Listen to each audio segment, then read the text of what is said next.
compare the two states' Tier 1 implementation of RTI, Wisconsin focuses on a high quality instruction, where they focus on the core education, the quality of the curriculum, and the quality of the teaching. Iowa, their Phase 1 or Tier 1 is consensus building. It's what are they teaching and why are they teaching that?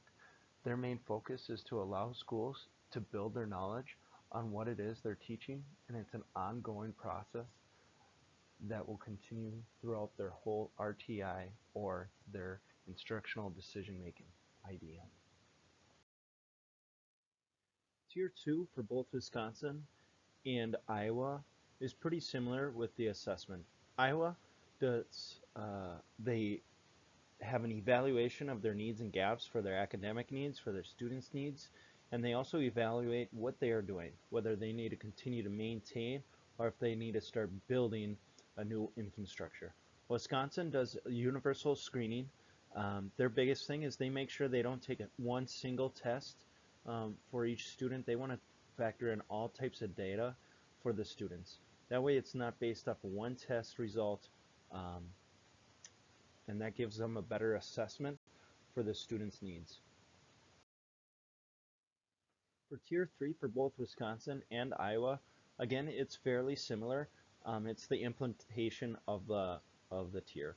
Wisconsin is collaboration. They're making sure that every part of the team is working together with the students, with the parents, and with the teachers, that all teachers need to be on board and collaborate with each other for their goals and for the progress of the student. Iowa, this is their full implementation of what they've been doing for Tier 1 and Tier 2. They institutionalize their new practices. They're doing the integration of their infrastructure building, and they're implementing all out, and everybody is all in on it. The goals for both RTI and IDM is pretty similar. Wisconsin, they definitely want to be culturally responsive and have culturally responsive practices. They want to make sure that they're using their universal design of learning in everything they do for RTI.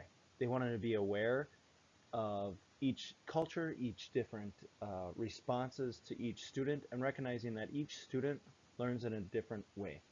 Iowa's IDM, their goal is to basically improve instruction.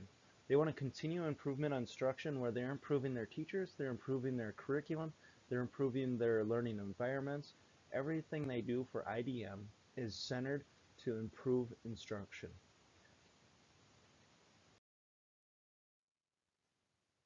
I feel like Wisconsin's model for RTI is really important. I like that they are culturally responsive and they want everything in their practices to have the universal design of learning.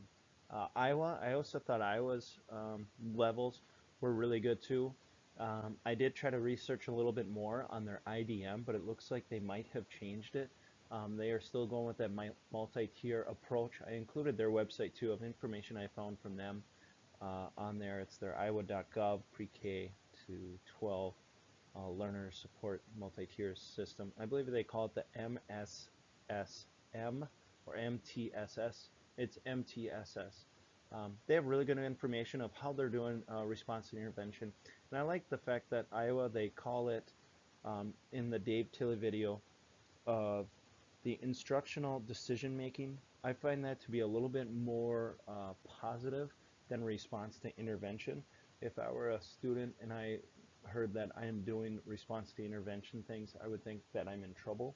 Whereas the instructional decision making to me sounds a little bit more of I need help with my academics.